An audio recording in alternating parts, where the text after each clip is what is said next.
Salut tout le monde, bienvenue à cette nouvelle présentation de Sur la glace, édition du 20 décembre. C'est notre dernière édition avant la pause du temps des fêtes, avant la pause évidemment du championnat mondial de hockey junior qui commence dans 6 jours à Edmonton. On va se croiser les doigts. Je pense que c'est ce qu'on doit en ces temps d'incertitude. On va se croiser les doigts pour que le championnat du monde junior ait lieu. Je pense que ça va avoir lieu. Est-ce que ça va avoir lieu devant des gradins remplis? Ça, je suis moins sûr. Est-ce que ce sera des gradins à 50? Est-ce que ce sera comme l'an dernier, sans spectateurs? J'aime à penser qu'il y aura un petit peu quand même de partisans dans les estrades à Red Deer et à Edmonton. Ce serait une catastrophe épouvantable pour Hockey Canada s'il fallait que pour une deuxième année de suite, on présente ce tournoi-là devant des gradins vides. Il en sera évidemment question dans notre émission d'aujourd'hui. On a beaucoup, beaucoup de matériel pour vous pour cette dernière de 2021. On va s'entretenir avec Maverick Bourque, capitaine des Cataractes de Shawinigan, qui est à Banff à Calgary, qui est à Banff en Alberta à peu près à 1 heure de Calgary, où l'équipe Canada Junior a poursuivi là, sa préparation pour le championnat du monde de hockey junior. On va faire le point sur le premier tiers de la saison du Rocket de Laval avec notre collègue Bruno Gervais. On va s'entretenir avec le premier pointeur de la Ligue de hockey junior major du Québec, Félix Lafrance du Titan d'Acadie Bathurst, qui a été échangé en fait des Saguenayens au Titan hier officiellement. C'est une rumeur qui courait depuis un bon petit bout de temps, ça a été confirmé.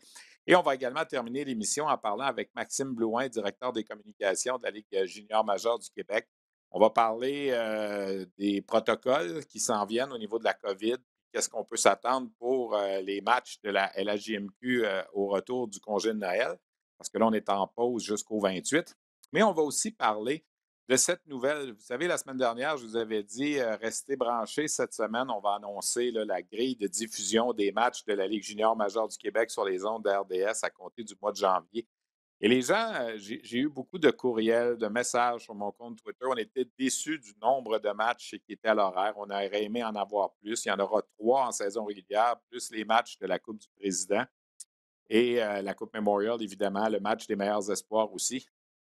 On va tenter de vous expliquer et Maxime Blouin va vous expliquer, comprendre comment ça fonctionne, comment ça se passe cette année pour le contrat de télédiffusion des matchs de la Ligue canadienne de hockey à TSN et RDS. Donc, ça, c'est en fin d'émission. J'espère que ça va répondre à certaines interrogations que les gens, les amateurs de hockey junior avaient au niveau de la télédiffusion des matchs sur les ondes de RDS. Je peux tout de suite vous dire que le premier match sur les ondes de RDS, ce sera vendredi le 28 janvier. Le Titan d'Acadie Bathurst avec Hendrix Lapierre, avec Félix Lafrance qui vient d'être acquis des Saguenay-Chicoutimi, avec Riley Kidney, l'espoir du Canadien. Le Titan sera de passage au centre Marcel Dionne à Drummondville et on sera là, l'équipe de RDS, TSN aussi, évidemment, pour présenter ce match à la grandeur du pays, mais surtout ici pour nous, pour les amateurs de hockey de la Ligue junior majeure du Québec. Donc, restez des nôtres. On en parle en fin d'émission. On a beaucoup, beaucoup de matériel. Équipe Canada Junior, on va faire le point. On devait présenter 3 matchs préparatoires en marge du championnat du monde de hockey junior. Il devait en avoir un hier, dimanche, le 19 décembre. C'est pour écouter la balado-diffusion le 20 décembre. Il devait en avoir un le 19 contre la Suisse. Il devait en avoir un ce soir sur les ondes RDS contre la Suède.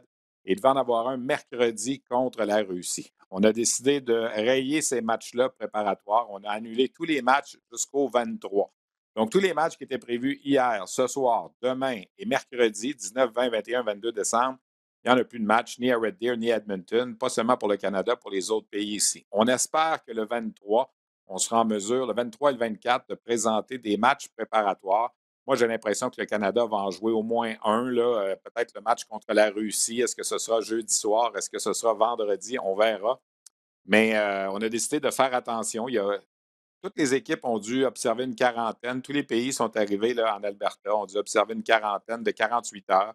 On va en parler d'ailleurs avec Maverick Bourque. C'est ce que la Fédération internationale avait demandé. Le tournoi est toujours prévu le 26, toujours prévu devant des spectateurs, mais pour l'instant, là, on a chamboulé un peu la préparation de l'équipe canadienne. Vous dire que l'équipe donc a passé la semaine à Banff depuis notre épisode de lundi dernier. L'équipe s'en est allée à Banff pour travailler sur l'esprit de groupe, le système de jeu, pratiquer les avantages numériques, les désavantages numériques, les 4 contre 4, les 3 contre 3, les tirs de barrage. On a travaillé un peu tout ça toute la semaine. On devait avoir des matchs pour mettre ça en pratique. surveillez là, vos grilles horaires, les médias sociaux d'RDS. J'ai comme l'impression qu'il y aura un match jeudi soir, le 23 décembre, qui sera peut-être le seul match préparatoire du Canada. On se croise les doigts.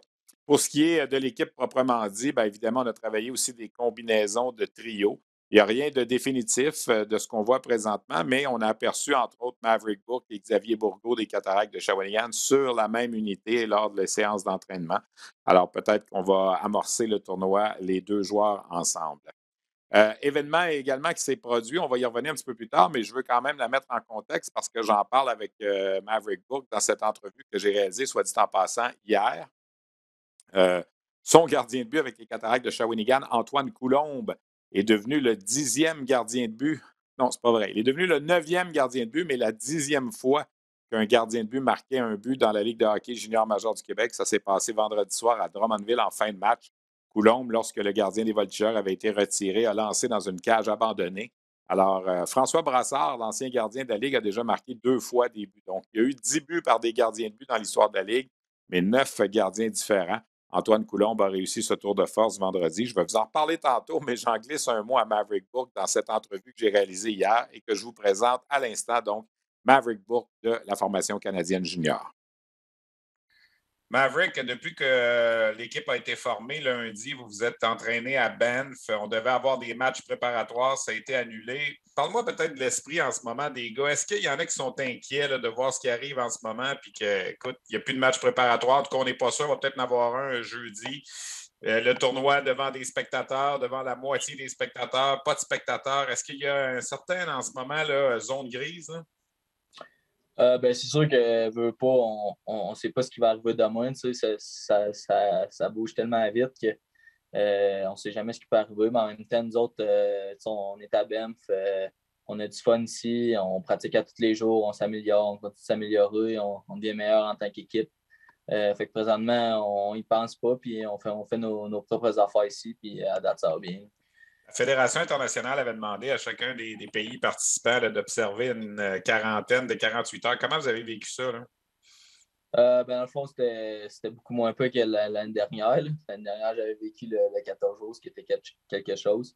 Là, la première journée, j'ai comme ça un peu plus pour un day off, mais la deuxième journée, je tournais plus en rond. On a pareil des entraînements dans nos chambres. Fait que, à la limite, ça a été pas si peu, mais après 48 heures, il était déjà temps qu'on puisse reprendre nos activités. Pour bien expliquer aux gens, encore une fois, vous n'aviez pas le droit de sortir de vos chambres. On vous livrait vos repas là, comme c'était le cas l'an dernier. Oui, c'est ça. Dans le fond, on ne sortait pas de la chambre. Au moins, cette année, ma fenêtre s'ouvrait, contrairement à l'année dernière. Là. Donc, au moins, j'avais un peu d'air frais. C'était un peu moins peu. On en avait parlé lorsque l'équipe a été formée. Cette semaine, tu t'es entraîné beaucoup avec Xavier Bourgault, dans le fond, sur le même trio. On dirait on va essayer ça en début de tournoi. Là. En tout cas, à la date, ça a l'air s'aligner pour ça. Quand on a des drills ensemble ou des trucs de même, on réussit à se trouver sur la glace. À date, ça va bien, puis on veut continuer comme ça. Là.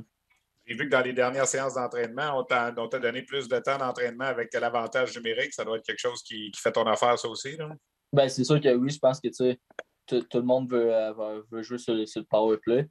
C'est sûr que d'avoir la chance d'avoir un look sur le power play présentement, ça me plaît, puis j'essaie juste de faire mon possible. Le fait de ne pas avoir de match préparatoire, ou peut-être on en aura un, comme je disais jeudi, là, en quoi ça te dérange? Là? Parce que je pense qu'on avait hâte de voir. Vous aviez quand même les Suédois et les Russes là, à affronter dans ces matchs-là. On voulait se tester, dans le fond, on voulait mesurer. En quoi ça dérange? Là? Je veux pas, c'est sûr que c'est vraiment dans les matchs que tu peux vraiment évaluer une équipe.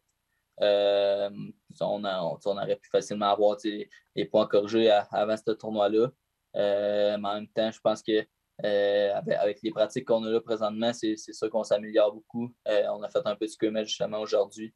Au bout de la ligne, on réussit à investir notre temps à la bonne place. Puis, c'est sûr qu'on aurait aimé ça, jouer devant une salle comme en plus à Red 2 ce soir. Mais ça fait partie de nos 2 dernières années, je pourrais dire. De ce que tu vois de l'équipe, qu'est-ce qui saute aux yeux? La rapidité d'exécution, la profondeur sur chaque trio? Comment tu vois ça? Hein? Je pense que la profondeur, je pense que comme à chaque année, tous les trios peuvent marquer. la rapidité aussi. J'ai l'impression que tous les gars sont rapides, tous les gars apportent une certaine énergie à cette équipe-là. Donc, c'est le fun de voir ça et de faire partie de ce groupe-là. Avant de te laisser aller, je vais te parler un peu de ce qui se passe au Québec. Les Cataractes ont vraiment, là, en tout cas, Martin Mondou semble vouloir aller du côté des acheteurs. J'imagine que toi qui es là-bas avec Xavier, vous êtes content de voir l'acquisition d'un bonhomme comme Loris Rafano Mezansoa, qui est un gars d'expérience. On a payé le prix pour les Cataractes, donc ça dénote là, qu'on veut s'en aller jusqu'au bout. Là. Ouais, ben, c'est sûr que oui, je pense que en tant qu'équipe, on se posait beaucoup de questions avant Noël. On allait-tu vendre, on allait-tu acheter? Puis là, de voir qu'en partant il fait un move, c'est le fun. Puis c'est sûr qu'on espère en voir d'autres. Je crois en cette équipe-là. Moi puis Xav, c'est comme notre dernière année junior, ça fait 4 ans. Oui, il s'est passé des affaires l'année dernière, mais je pense que cette année, c'est une nouvelle année. On a une bonne équipe. On joue bien en équipe, puis je pense qu'on peut faire de quoi de spécial cette année. Fait que, c'est sûr que de ce côté-là, on espère qu'il y a encore quelques mouvements. C'est un cycle qui se termine. Pour vous autres, est-ce que les gars suivent beaucoup les transactions pendant que vous êtes là-bas? Là? Je veux dire, est-ce que vous avez vu sûrement ce qui est arrivé? Là, les équipes des Maritimes sont en train de se pacter, comme on dit, on va dire ça comme ça. Là. Ouais, c'est sûr que oui. Je pense que justement, Corm, c'est comme notre reporter présentement. Fait que quand on a quoi qu'on veut savoir, on va voir vers Corm, puis Corm, il nous dit ça. Là. Lucas Cormier, effectivement. Ouais. Écoute, dernière question. Regardais-tu le match des Cataractes vendredi soir à Drummondville? Puis comment tu as réagi quand tu as vu que ton goaler avait compté un but? Ouais, j'ai écouté le match en live. Fait que. Puis Bourgo était pas dans ma chambre. Puis je pense qu'il avait arrêté d'écouter. C'était à la fin. Fait que là, je l'ai texté. J'ai dit, hey, Coulon, il a scoré. Puis tout. Puis c'était assez spécial de voir. Mais honnêtement, je suis pas tant surpris parce qu'il y a un bon lancer. Il y a un bon maniement de rondelle. Fait que ça m'a plus ou moins surpris. Mais c'est sûr, quand j'ai vu le gars de Drummond, il lançait ça direct dans la mythe. Mais c'est sûr qu'il va l'essayer. Fait que non, je suis content pour lui. Ça va lui faire du bien. Puis je pense que nos deux goalers font la job présentement. C'est quelque chose que il en parlait dans les entraînements? C'est quelque chose qu'il essayait, qu'il pratiquait souvent? Quoi? Non, pas nécessairement, mais comme, je sais pas, des fois, tu scorais, ben, il va rien que pogner la puck pour essayer de te pogner. Fait que des fois, il y avait quand même un bon lancer, là, puis il y a quand même des bons petits skills. Fait que non, ça me surprend plus ou moins. Ben, écoute, Maverick, merci beaucoup d'avoir pris le temps de jaser un petit peu avec nous. C'est la dernière fois qu'on se parle avant le début du tournoi. Alors, bon championnat mondial. Puis, on espère, on se croise les doigts que tout va bien se passer et qu'il va y avoir des partisans pour vous. Merci beaucoup. Merci. Bon, vous voyez comment la situation évolue. On enregistre cette balado-diffusion là, vers 13h30 lundi, le 20 décembre. Le gouvernement vient d'annoncer là, qu'à la reprise des activités, il n'y aurait pas de spectateurs dans les amphithéâtres. On a fermé les gyms, les casinos, les restaurants. Bref, c'est le même vieux film qui semble vouloir repartir encore. C'est bien malheureux, mais que voulez-vous? On n'a pas le choix. Donc, c'est ça. C'est la réalité là, qui nous frappe encore une fois. Et on va se croiser les doigts et espérer là, que la vaccination, la troisième dose va aider et que ce fichu variant de virus là, va être en mesure d'être contrecarré. Alors voilà donc pour notre petit bloc sur le championnat mondial de hockey junior qui commence, je vous le rappelle, le 26 décembre. 28 matchs présentés sur les ondes de RDS, RDS2 à compter de la semaine prochaine avec le Canadien là, qui est sur pause, la Ligue nationale qui semble être sur pause aussi. J'ai l'impression que, comme à l'habitude, le championnat du monde de hockey junior va occuper pas mal d'heures de notre écoute sportive au cours du congé des fêtes. Le Rocket de Laval a disputé son dernier match vendredi soir. En fait, son seul match de la semaine dernière, vendredi soir. Ça s'est soldé par une victoire de 6-3 face aux Bruins de Providence, club école des Bruins de Boston. Le Rocket, donc, qui termine son premier tiers de saison, 24 matchs de jouer, en troisième position de la section Nord. On sait que les 5 premiers de chaque section vont accéder aux séries. Le Rocket qui, somme toute, après une période creuse à la fin du mois de novembre, a bien rebondi en décembre. 5 victoires, une défaite et une défaite en prix d'égalité lors des 7 derniers matchs. Donc, une récolte de 11 points sur 14. Ce qui est assez phénoménal, c'est qu'il y a plusieurs joueurs du Rocket présentement qui sont avec le Canadien et ça enlève la profondeur que le Rocket avait en début de saison, mais il y a 8 joueurs différents qui ont joué au moins un match avec le Rocket cette année et avec le Canadien. Et là, si on considère que Raphaël Harvey-Pinard et Lucas Veidemo avaient été rappelés aussi, auraient pu eux aussi devenir les 9e et 10e à disputer un match avec le Canadien cette année, en plus d'avoir déjà joué avec le Rocket. C'est tout à l'honneur là, de Jean-François Houle et du groupe à Laval là, qui maintient le cap malgré les nombreux mouvements de personnel. Le Rocket qui est en congé, le match de samedi qui devait avoir lieu à Syracuse a été remis. On ne voulait pas traverser la frontière là, en raison là, des cas de COVID et des dangers d'infection qui auraient pu causer là, une période de quarantaine aux États-Unis. En principe, le Rocket est en congé là, jusqu'au 29 décembre. C'est le prochain match, alors que Syracuse est censé venir à Laval. Est-ce que ça aura lieu? Est-ce qu'on remettra tout ça en janvier? C'est possible aussi. Est-ce qu'on va assister à un retour des matchs je vais dire intra-division, mais en fait, ce n'est pas encore une division, mais est-ce qu'on va éviter de franchir les frontières? Il y a des matchs contre Toronto qui sont prévus les 7 et 8 janvier. Peut-être que c'est seulement à ce moment-là là, que le Rocket reprendra l'action. On verra bien. Mais pour faire le point avec le Rocket, je vous présente ceci. Bruno Gervais est avec nous pour parler du premier tiers de la saison du Rocket de Laval. Bruno, honnêtement, il y a eu une période creuse, mais dans l'ensemble, je pense que de voir le Rocket au 3e rang de sa section, considérant le nouvel entraîneur et considérant tous les mouvements de personnel qu'il y a eu depuis le début de la saison, c'est peut-être mission accomplie là, pour Jean-François Houle et son groupe. Là. Oui, puis tu as raison de le dire, ça n'a pas été facile, ça n'a pas été évident. Ça a été un début avec des hauts et des bas. Tu l'as mentionné, il y a eu une période creuse, puis c'était une formation qui, quand on regardait la formation qu'il y avait dans la Ligue américaine, avait énormément de profondeur. Puis des fois, nouvel entraîneur, sur ça, ces joueurs-là à la dernière minute, on le sait, dans la Ligue américaine, ton camp de sélection est vraiment les 10 premiers matchs de la saison. On dirait que ça a été encore plus long à trouver une chaise pour tout le monde par le fait que tu avais tous ces rappels-là, les blessures, puis c'est arrivé rapidement avec le Canadien. Fait que la stabilité n'était pas vraiment là. Puis là, après la période, là, il y a eu 3 défaites contre Belleville au mois de novembre. Il y a eu une rencontre d'équipe. Puis là, il y a un peu, tu sais, des fois, ça fait juste du bien là, de remettre les pendules à l'heure, de replacer les choses. Puis depuis, ça va bien pour le Rocket. Puis une chose que Jean-François Houle a réussi à faire, c'est créer une certaine stabilité avec 2 trios qui étaient ensemble depuis les 6 derniers matchs. Avec lui qui a été rappelé au complet, l'Harvey Pinard, Veidemo, Belzile, et celui de Gignac, Martel et Roy. Donc, c'était 2 trios qui amenaient beaucoup offensivement, qui aidaient l'équipe. Ajoute à ça les performances de Paquet de Bisson puis Belpedio avec la perte de Ouellet. Puis eux autres ont vu vraiment leur temps de jeu lever, puis ils ont levé leur jeu d'un cran. Et Caden Primo, qui est très bon, puis enfin a de la quantité et de la qualité dans son jeu.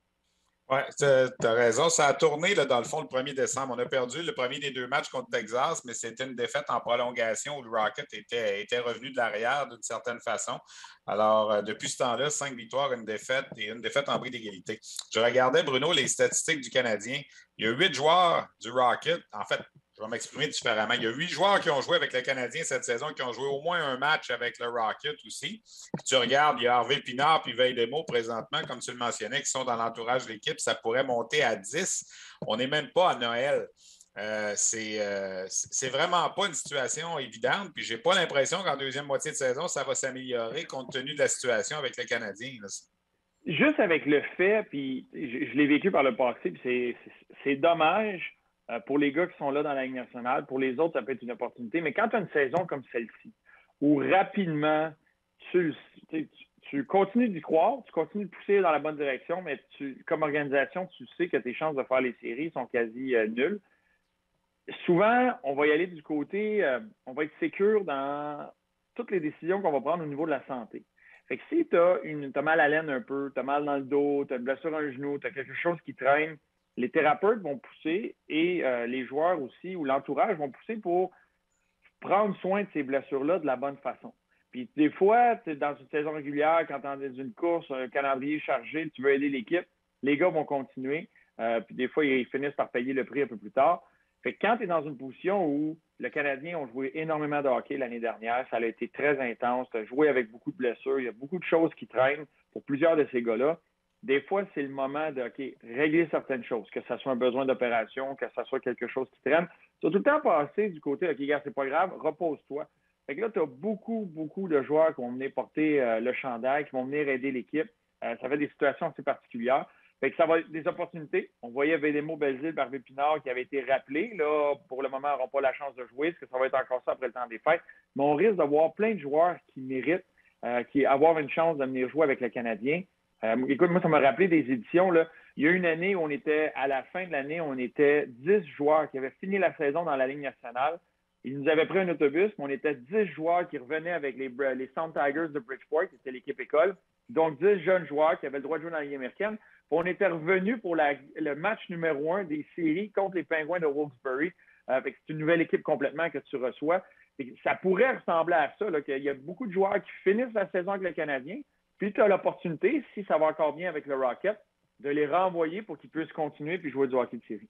Oui, parce qu'en ce moment, si on avait un petit 2 à gager sur les chances de faire les séries, on les mettrait plus sur le Rocket que sur le Canadien.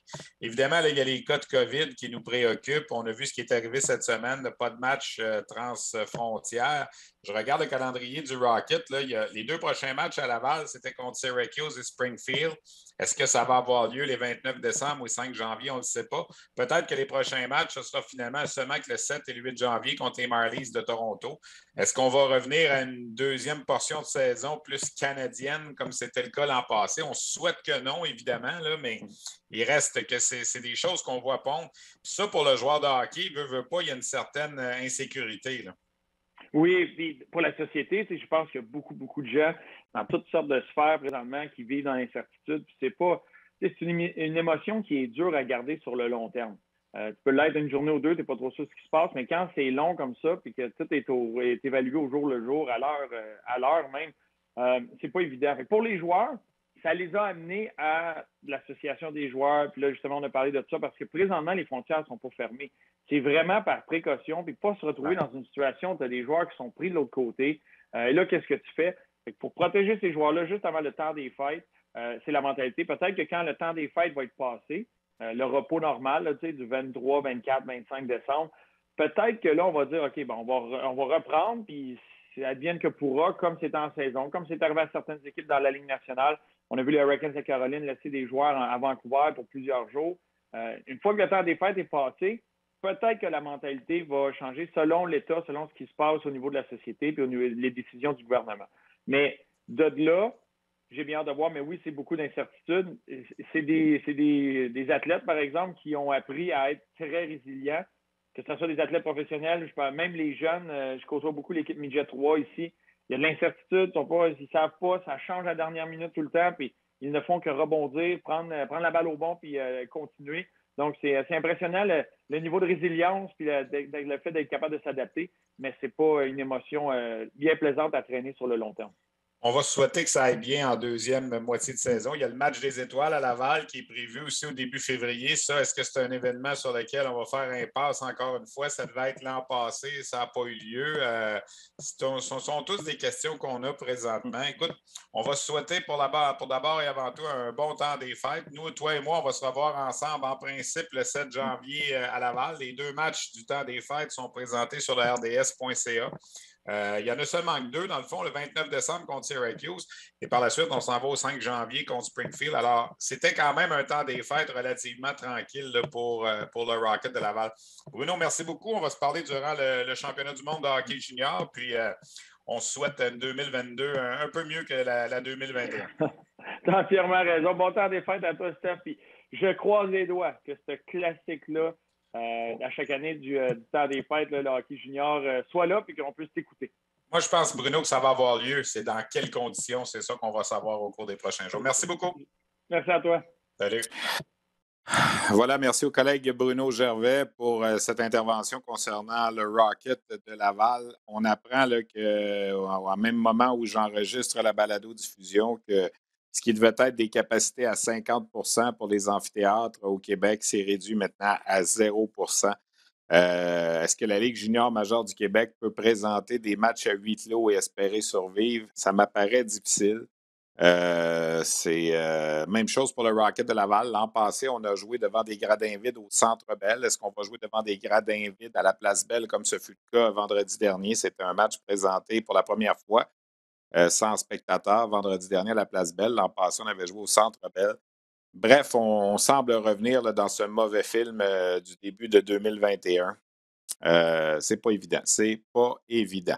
Le joueur de la semaine dans la Ligue américaine de hockey, c'est Chase Prisky des Checkers de Charlotte, qui a récolté 2 buts et 4 passes pour 6 points en 4 matchs la semaine dernière. C'est ce qui complète un peu notre segment sur la Ligue américaine. La Ligue de hockey junior majeur du Québec a beaucoup retenu l'attention au cours des derniers jours sur la scène provinciale pour deux raisons. Évidemment, il y avait des matchs qui se poursuivaient. On avait hâte de voir ce qui se passerait là, jusqu'au 18 décembre, jusqu'à samedi pour la fin du calendrier. Mais surtout, c'était l'ouverture de la période des transactions de Noël. Et il y a déjà là, 4 équipes qui ont, comme on dit, tiré sur la gâchette assez rapidement. Et là, je vais remettre mes lunettes, question de bien vous informer dans tout ça. Là. C'était le début, comme je disais, de la période des transactions et c'est toujours une période très attendue par les amateurs. On peut dire là, qu'il y a 4 équipes là, qui ont vraiment tout de suite donné le ton avec des trocs majeurs. On va commencer par le Titan d'Acadie Bathurst qui est allé chercher le meilleur pointeur de la Ligue de hockey junior majeur du Québec, Félix Lafrance, un joueur de 20 ans des Saguenayens-Chicoutimi, de même que l'attaquant de 19 ans, Thomas Bellegarde, qui était le deuxième meilleur pointeur chez les Saguenayens. En retour, le Titan a cédé le jeune Cal McDonald, un espoir, un choix de première ronde en 2024 et un choix de deuxième ronde en 2022. Donc, la France et Bellegarde viennent s'ajouter au groupe d'attaquants là, à Bathurst avec Bennett McCarter, avec Riley Kidney, avec Hendrix Lapierre, qui évidemment ne s'est pas taillé une place là, avec l'équipe Canada Junior. Bathurst lance un message clair. On sera là cette année. Mais le Titan n'est pas seul dans la section des Maritimes. Les Islanders de Charlottetown ont réagi également avec une transaction extrêmement importante avec les Voltigeurs de Drummondville. On est allé chercher le gardien de 19 ans, Francesco Lapena, probablement un des meilleurs gardiens du circuit. On a également fait l'acquisition d'un choix de troisième tour en 2023 et de septième tour en 2022. En retour, on a cédé à Drummondville le gardien Jacob Gooby, un an plus jeune que Lapena, 18 ans. L'attaquant Sam Oliver, 17 ans, et des choix de troisième et quatrième ronde en 2024. C'est la deuxième transaction importante là, entre Charlottetown et Drummondville depuis celle qui a fait passer le Xavier Simoneau aux Islanders de Charlottetown. Et entre Chicoutimi et Bathurst, c'est un peu la même chose. On avait une grosse transaction impliquant Hendrix Lapierre. Et une autre équipe dans les Maritimes qui a décidé évidemment d'embarquer dans le pas, et là, on n'est pas surpris, ce sont les Sea Dogs de Saint John, équipe hôtesse de la Coupe Memorial. On est allé chercher le défenseur de 20 ans, Vincent Sévigny, les Tigres de Victoriaville. Les Tigres qui, rappelons-le, ont gagné la Coupe du Président l'an dernier. En retour, on a cédé aux Tigres un choix de deuxième ronde en 2022, un choix de deuxième ronde en 2024 et un choix de troisième ronde en 2023. Évidemment, il y aura peut-être des considérations futures dans ces transactions-là aussi, des choix qui vont revenir. Et l'autre équipe qui a fait une acquisition importante, c'est les Cataractes de Shawinigan. J'en ai glissé un mot tantôt avec Maverick Bourque. On est allé chercher le défenseur de 19 ans, Loris Rafano-Mezansoa, des Saguenay-Chicoutimi, en plus d'un choix de troisième ronde. Et on a cédé rien de moins que le choix de premier tour de l'équipe en 2022. Donc, le choix de première ronde des Cataractes qui s'en va à Chicoutimi. D'autres transactions ont également eu lieu depuis l'ouverture. Peut-être des transactions un peu moins importantes, mais les Olympiques sont allés chercher Donovan Arsenault au ski de Rouyn-Noranda. Le Titan, aux prises avec un surplus de joueurs de 20 ans, a échangé le défenseur Jackson Bellamy aux Wildcats de Moncton. Les Foreurs de Val-d'Or ont été chercher l'attaquant David Doucette du Titan d'Acadie Bathurst. Les Wildcats ont cédé l'attaquant de 20 ans, Samuel Desgroseilliers, au Tigre de Victoriaville. Évidemment, on voulait combler le poste de 20 ans qui était disponible. Marc-Antoine Séguin est passé de Rouyn-Noranda à Chicoutimi également. Et il y aura des transactions comme ça jusqu'au 6 janvier. Mais là, évidemment, avec la nouvelle qui dit qu'on n'aura plus de spectateurs dans les amphithéâtres à la reprise des activités, ça va sûrement refroidir les ardeurs de certains DG. Est-ce que la Ligue junior majeure du Québec va mettre son calendrier sur pause à la pause de Noël? Je ne peux pas croire qu'on est rembarqué là-dedans encore une fois, mais que voulez-vous, c'est la réalité en ce moment qui nous frappe tous. Mais j'avoue que pour les équipes, tu veux investir. On a vu ce qui est arrivé avec le Phoenix de Sherbrooke, les Saguenay-Chicoutimi, les Wildcats de Moncton il y a 2 ans. On avait fait plein de transactions à la période des fêtes. On ne savait absolument pas ce qui était pour se passer. Et il n'y a pas eu de séries éliminatoires en 2020, évidemment. L'an passé, ben, il y a eu des séries éliminatoires, mais des séries éliminatoires devant des gradins vides ou dans des bulles. Alors, évidemment, pour les équipes, c'est des pertes financières importantes. Est-ce que tu veux investir dans ta franchise en allant chercher les transactions qui ont été posées, là, Charlottetown et Moncton, pas Moncton, mais Charlottetown et Bathurst veulent gagner cette année. Shawinigan veut gagner cette année.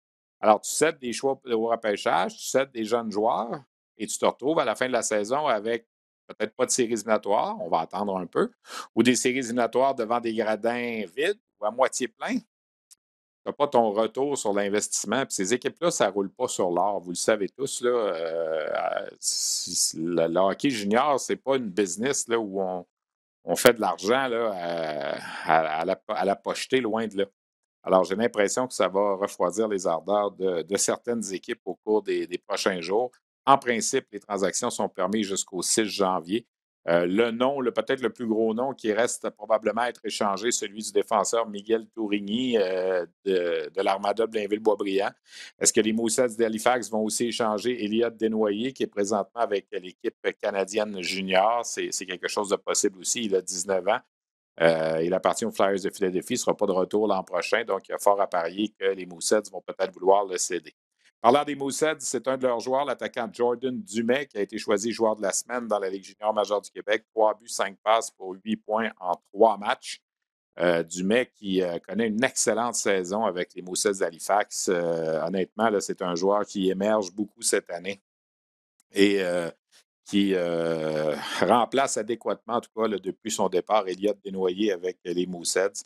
Un nom à retenir. Je vous parlais donc de ces transactions dans la Ligue de hockey junior majeure du Québec. Un petit peu plus tôt aujourd'hui, j'ai fait un brin de causette avec celui qui est premier pointeur de la Ligue junior majeure du Québec à la pause de Noël et qui vient d'être échangé des Saguenay de Chicoutimi au Titan d'Acadie Batters, Félix Lafrance. En parlant en début d'émission, on reçoit, et c'est de mise à la pause de la mi-saison, le premier pointeur de la Ligue de hockey junior majeur du Québec, Félix Lafrance, maintenant du Titan d'Acadie Batters. Félix, merci d'être là. Premièrement, si j'avais dit en début de saison qu'on se parlerait le 20 décembre puis que tu serais premier compteur de la Ligue, est-ce que c'est quelque chose que tu aurais cru possible? Ben, pas vraiment, je vais être honnête avec toi. J'ai vraiment eu un gros début de saison avec les Saguenayens. On dirait que tout fonctionnait. Puis, Yannick Jean, il a été vraiment gentil avec moi, je pourrais dire. Il m'utilisait dans toutes les surfaces du jeu. Fait que, j'ai été utilisé pour pas faire, mettons, 50 points en 26 matchs, mais j'ai été beaucoup utilisé pour avoir des performances offensives. Puis c'est pour ça que je suis vraiment reconnaissant envers lui, là. Il y avait un surplus de joueurs de 20 ans à Chicoutimi depuis le début de la saison. Et même qu'il y a des matchs au début, tu n'étais pas là. Quand tu as eu ta chance, tu as vraiment saisi l'occasion. Puis c'était difficile après ça de te sortir de l'alignement. Ouais, en plein ça. Même encore là, je pense qu'ils sont 4 encore. Ouais. Puis il y a un certain point qu'on était 5. Fait que c'était pas évident comme situation. Au début, avec l'échange puis tout, Yann, il a décidé de comme me retirer un peu de l'équipe parce qu'il voulait m'échanger le plus tôt possible. Finalement, ça n'a pas donné. Puis comme tu as dit, dès que je suis rentré dans l'alignement, moi, mon but, c'était de rester. Puis c'est ça que j'ai fait, là. Est-ce qu'on t'avait dit qu'éventuellement, c'est toi qu'on voulait échanger parce qu'il y avait William Rouleau également qui était dans le portrait? Est-ce que c'était vraiment ciblé? Est-ce que Yannick t'avait dit on te fait jouer, mais surprends-toi pas, c'est toi qu'on essaie d'échanger parce que tu as la meilleure valeur? Ou... Ben, c'était un peu les deux, mettons, je dirais. Oui, il y avait ça aussi en mesure que. Mais mettons, en ce moment, il m'a échangé, mais c'est surtout à cause qu'il y a beaucoup d'équipes qui étaient intéressées à m'avoir pour essayer de gagner. En début d'année, Yann, il pensait qu'il y allait avoir plus d'équipes qui allaient être intéressées. C'est pour ça qu'il a décidé de me garder un peu, jusqu'au fait, dans le fond, pour m'échanger à ma plus grande valeur. Puis, là, je suis très content d'aller à Batters, là. Ils ont une bonne équipe, une bonne jeune équipe. Puis, avec mon ami Hendrix, on ne sait pas ce que ça peut donner, là. Ça va être un retour pour toi dans les Maritimes parce que tu arrives tu as joué au Cap-Breton aussi longtemps. Si tu comparais la différence, un joueur de la Ligue junior majeure du Québec dans la section des Maritimes versus jouer peut-être dans la LHJMQ au Québec? C'est une différence. C'est la même ligue, mais pour vrai, c'est pas la même affaire. Au Québec, c'est plus, tu joues à Drummond. Admettons, moi, je viens de Saint-Eustache, avec mes parents sont tout le temps là. C'est moins de voyagement. Tandis que j'étais au Cap-Breton, là, Batters, c'est sûr qu'il y a des équipes un peu plus proches, mais au Cap-Breton, sais, à Halifax, c'était comme 5 heures, puis c'était notre équipe la plus proche, puis on partait tout le temps sur la route. C'était plus la distance, puis l'école était toute à distance, tandis que, tu sais, tous les joueurs de mon équipe à Chicout étaient au cégep. Tu sais, on était plus, je dirais, dans la ville, puis on était plus avec les partisans. C'est ça que j'ai aimé de mon passage à Chicoutimi, puis de jouer au Québec, là. Ça a quand même bien été pour les Saguenayens en début de saison. On pensait peut-être que ça serait un petit peu plus difficile. L'équipe qui repartait un peu la roue. On avait échangé, comme tu as dit, Andrix Lapierre notamment. Puis quand même satisfaisant de cette demi-saison-là avec les Saguenayens. Ah oui, vraiment. Puis c'est surtout les jeunes que je pourrais dire qu'ils ont surpris. Tu sais, des Alex Blais puis des Jacob Newcomb qui sont sortis un peu. Tu sais, c'est des choix de quatrième ronde. Tu t'entends pas mettons, tu sais, Blais, il roule quasiment un point par match. Puis Newcomb, ça a été mon allié toute l'année. Puis c'est un bon joueur qui va chercher la rondelle puis qui est intense dans les coins. Fait que c'est sûr que les vétérans, ils ont ajouté un peu. Tu sais, William Rouleau, comme tu as dit, qui a une bonne saison aussi. Puis Thomas Bellegarde, qui s'en vient avec moi à Batters. Tu sais, on a beaucoup aidé aussi au succès de l'équipe, mais comme tu dis, on a surpris pas mal de monde avec notre début de saison. Puis là, on était au milieu de classement, puis on était censé être au bas fond, là. Tu avais été un choix de deuxième ronde de l'Armada. C'était à côté de chez vous. Finalement, tu n'auras pas joué avec l'Armada ben dans ta carrière junior. Tu avais été partout pratiquement sauf là. Ouais, ça, c'est quand même drôle parce que tu sais, j'ai passé de 15 minutes à quasiment 14 heures la première fois que je me suis fait échanger. Fait que, tu sais, moi, j'étais super content au repêchage, là. Je me disais, comme, je vais faire mes 5 ans, mes 4 ans à l'Armada avec mes parents, que je vais habiter chez moi. Puis finalement, ça n'a jamais été ça, comme tu dis. Puis, tu sais, c'est d'autres choses. C'est une expérience de vivre, puis de s'en aller de sa maison à 17 ans. Puis, tu sais, je le regrette pas, là, d'avoir pas joué à l'Armada. Puis, Ben, ça tu sais, forme le caractère. Ça forme le ouais, caractère. On dit toujours que c'est une école de vie. Le junior majeur, tu en as une belle preuve. Là. ben oui, en plein ça. Puis, tu sais, j'ai maturé beaucoup plus vite en allant, en sortant de chez moi. C'est parce que tu t'en vas habiter avec du monde, puis surtout au Cap-Breton, tout était en anglais. Tu sais, je suis rendu un parfait bilingue à cause de ça. Fait que, non, je le regrette pas, puis je suis super content de mon parcours, là. Parle-moi du Titan. Qu'est-ce qu'on t'a dit? Est-ce que tu as parlé à Sylvain Couturier, Jason Clark, le nouvel entraîneur-chef qui n'est pas là depuis longtemps? C'est une équipe qui, même si au classement en ce moment n'est pas où ce qu'elle voudrait être, il y a plein de potentiel. Tu as parlé d'Hendrix Lapierre puis des autres acquisitions qu'on va sûrement faire aussi. On a rentré 2 nouveaux joueurs de l'Ontario la semaine dernière. Qu'est-ce que tu vois dans cette équipe-là? Là, une chance d'aller jusqu'au bout? Là? Ben, c'est ça que quand que Sylvain m'a appelé, c'est ça qu'il m'a dit que c'était le but, là. Il est venu me chercher pour essayer de gagner puis faire le plus longtemps en playoff. Tu sais, comme tu dis, ils n'ont pas eu un gros début de saison comme qu'ils espéraient. Puis ils ont changé d'entraîneur. J'ai pas eu la chance d'y parler encore, mais tu sais, il m'a envoyé un message un matin, puis il fallait que je l'appelle. Fait que j'ai hâte de voir. Moi, j'ai hâte d'aller là, puis je pense que je vais amener un peu plus de stabilité parce que tu sais, c'est beaucoup de jeunes, je trouve. Ils n'ont pas beaucoup de 19 ans.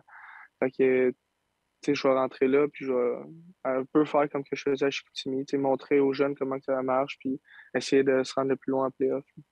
La recherche d'un contrat professionnel, j'imagine. Premier compteur de la Ligue, est-ce que ça devient un objectif pour la fin de la saison aussi maintenant?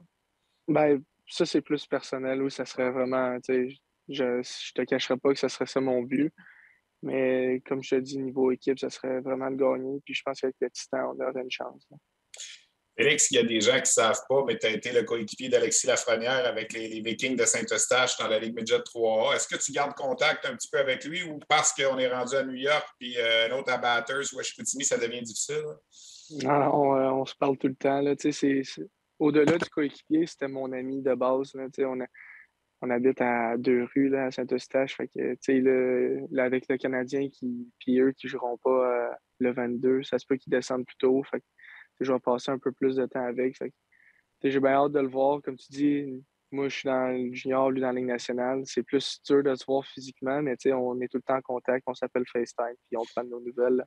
Est-ce que les préoccupations sont différentes? Moi, quand je vois un gars de 19-20 ans dans la Ligue nationale qui côtoie des gars qui ont des hypothèques, des enfants, sont mariés, puis tout ça, versus vous autres qui pensez peut-être plus à pas descendre les affaires, mais d'aller jouer une partie de billard ou de gamer un peu, est-ce que c'est différent? Ben vraiment, là, tu sais, on voit qu'il n'y a pas les mêmes préoccupations, Alex, là, tu sais, il est tout seul dans son appart. Nous, on a une pension encore, puis tu sais, on a le même âge.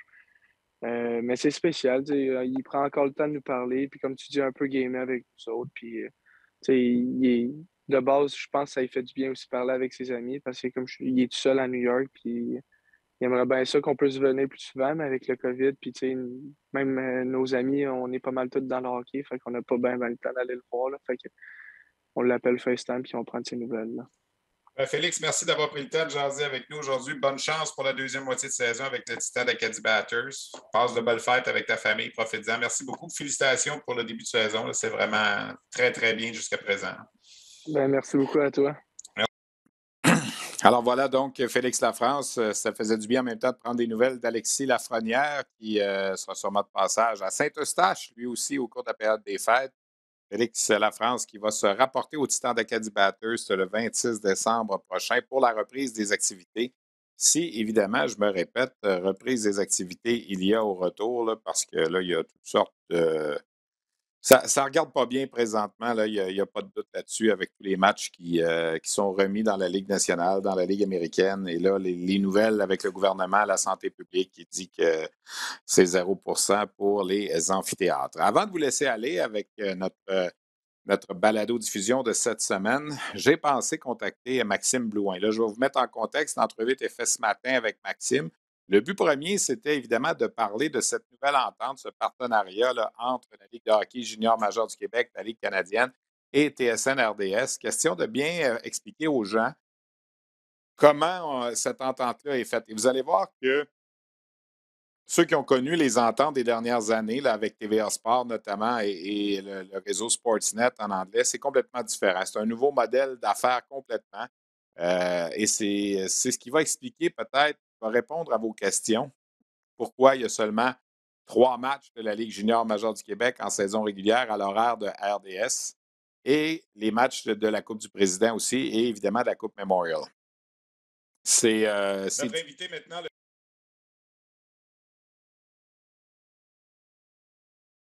directeur des communications de la Ligue de hockey junior major du Québec, Maxime Blouin, la Ligue qui est en pause présentement jusqu'au 28 décembre. Avant de parler de l'entente télévisuelle qu'on a annoncée, Maxime, peut-être un soupir de soulagement là, que la pause arrive au moment où ça commençait peut-être à se compliquer un peu. Là. On a réussi à jouer tous les matchs qui étaient à l'horaire là, depuis le début de la saison. Là. C'est un soulagement là, pour la Ligue et les équipes. Oui, absolument. Je pense que dans le contexte actuel, là, d'avoir pu jouer tous les matchs, d'avoir seulement eu deux cas positifs là, qui sont survenus la semaine dernière, je pense que ça tient quasiment du miracle là, avec tous les cas que la Ligue nationale de hockey, que la NBA, que la NFL ont eu. Je pense qu'on peut se compter chanceux d'avoir eu seulement 2 cas et d'avoir pu jouer toutes les parties jusqu'à présent. Là, écoute, on a l'impression de retourner un peu dans le scénario de l'an dernier, mais on va essayer de garder la tête haute puis de continuer notre saison si c'est possible avec les différentes mesures qu'il faut avoir, puis selon les conditions aussi, parce qu'on ne veut pas mettre non plus nos joueurs, notre personnel en danger non plus via la COVID. À quoi on peut s'attendre à partir du 28 décembre?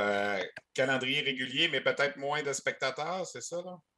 Oui, ben actuellement, les règles qui sont en place, c'est en tout cas au Québec, puis au Nouveau-Brunswick, c'est 50% de capacité dans les amphithéâtres, donc moins de spectateurs pour nos équipes. C'est un peu dommage parce qu'on sait que les matchs entre Noël et Jour de l'An, c'est souvent les matchs familiaux. Il y a beaucoup de monde dans les amphithéâtres de la LHJMQ, donc c'est souvent une belle opportunité pour les équipes de faire connaître le hockey junior, peut-être pour certaines familles, puis de revigorifier l'intérêt peut-être pour l'après-Noël, surtout avec le championnat du monde qui joue en parallèle. Mais on va espérer que la situation va se résorber rapidement au niveau de la COVID puis du variant Omicron, puis qu'on va pouvoir réaccueillir nos spectateurs à pleine capacité le plus rapidement possible. Tu as parlé du Québec, du Nouveau-Brunswick. La Nouvelle-Écosse, celle du Prince-Édouard, c'est un peu différent. Même que les Mooseheads ont devancé un match de vendredi à jeudi dernier là, pour éviter justement les mesures. Quelles sont les mesures pour les Islanders puis les 2 équipes de Nouvelle-Écosse? Oui, ben pour l'île du Prince-Édouard, là, en fin de semaine, c'était 50%. Ensuite de ça, ça va être à renégocier avec eux parce que là, eux, le sport est complètement terminé en l'île du Prince-Édouard pour l'instant. Ça incluait au départ les Islanders de Charlottetown. Donc, on va voir avec nos discussions avec la santé publique qu'est-ce qui peut être réaliste dans les prochaines semaines. Au niveau de la Nouvelle-Écosse, c'est le même principe qu'au début de l'année, c'est-à-dire des sections de 250 spectateurs qui doivent avoir leur entrée indépendante puis leur toilette indépendante. Donc, c'est sûr que pour nos équipes qui ont leur détenteur de billets de saison, les relocaliser à nouveau, c'est très complexe. Donc, de devancer la partie de vendredi à jeudi, ça évitait de faire ce travail-là. Mais au final, c'est sûr qu'il y a eu une poignée de spectateurs à Halifax pour la partie de jeudi. On peut comprendre que les gens ont une crainte de ce nouveau variant. On va se croiser les doigts pour que ça puisse bien aller. Maxime, la semaine dernière, la Ligue canadienne de hockey a annoncé là, son entente télévisuelle pour la saison 21-22. On savait que TSN-RDS revenait dans le portrait. Au niveau de la Ligue canadienne, on a annoncé une dizaine de matchs qui vont être présentés sur TSN, incluant l'Ontario, l'Ouest.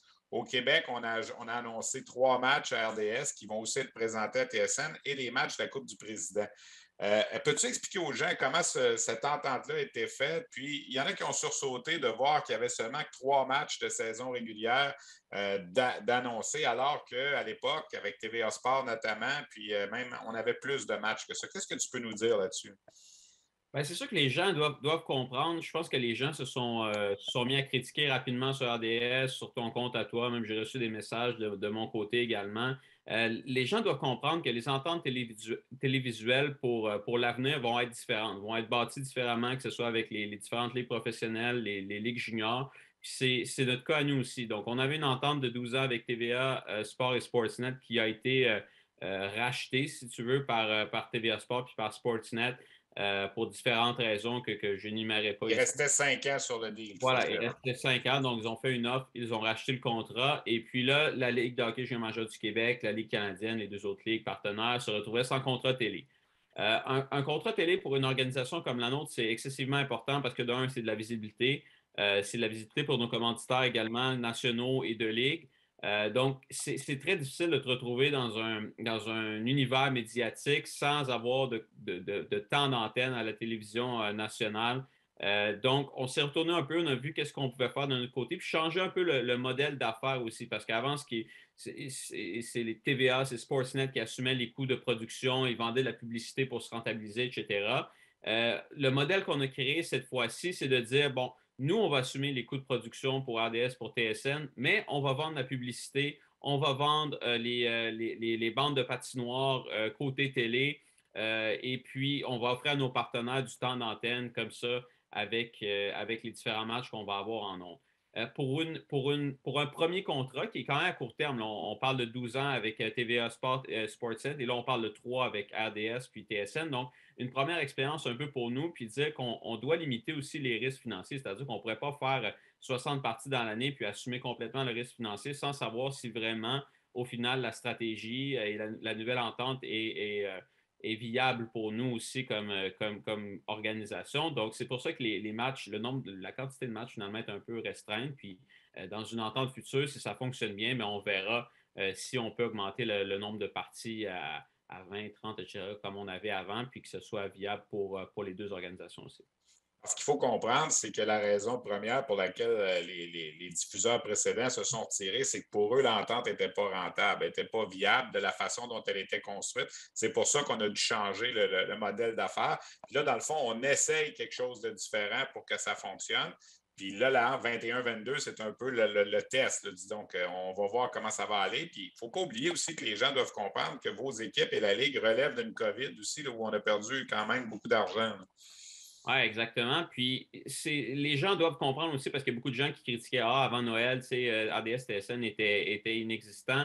Mais il faut comprendre que la stratégie était de dire OK, ADS TSN a le championnat mondial junior, puis l'intérêt, puis on le voit dans nos amphithéâtres aussi, hein, avant Noël puis après Noël, les foules sont complètement différentes parce qu'il y a un intérêt qui se bâtit au championnat mondial junior.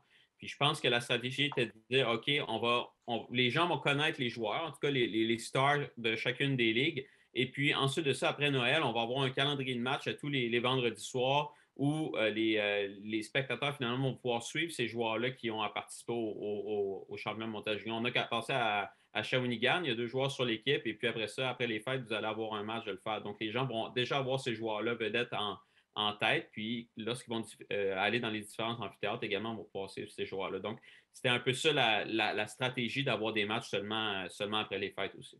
Puis on voulait amener aussi la Coupe Memorial construire avec les finales des coupes dans chacune des 3 ligues. TSN va présenter les finales de l'Ouest de l'Ontario. Nous, on va présenter à partir du match 3-4 les matchs de la Coupe du Président. Oui, absolument. Je pense que c'est de créer une espèce de momentum après les fêtes avec la télévision, avec les différents matchs qui sont présentés semaine après semaine. C'est ça que les gens doivent comprendre aussi. Je pense pas que c'est juste que les spectateurs tirent sur RDS, sur TSN, sur ce contrat-là, ni sur nous d'ailleurs, parce qu'on essaie une nouvelle stratégie comme on l'a mentionné. Je sais que les gens aimeraient avoir davantage de matchs à la télévision, mais je pense que les gens, en contrepartie, cette année, je pense qu'on a travaillé énormément sur la web diffusion qui est de très bonne qualité. Je l'écoute sur mon téléphone, puis c'est de qualité télévisuelle. Donc, je pense que les gens peuvent se rabattre là-dessus à un prix qui est moins que la moitié de ce qu'on avait avant comme forfait. Donc, je pense qu'il y a une belle offre qu'on a cette année avec la télé puis avec la web diffusion. Maxime, merci beaucoup d'avoir clarifié un peu tout ça. Puis on espère que les gens vont embarquer dans tout ça. Puis que peut-être que dans les années prochaines, on aura l'occasion d'en faire un petit peu plus. C'est mon souhait personnel. Je suis sûr que c'est le sien aussi. Absolument. Merci beaucoup, Maxime. Salut, Stéphane. Ça éclaire un peu votre antenne. J'espère que ça éclaire un peu la façon dont les choses se font. C'est facile de critiquer, de dire ah, il y a juste 3 matchs, on rit des partisans, puis tout ça.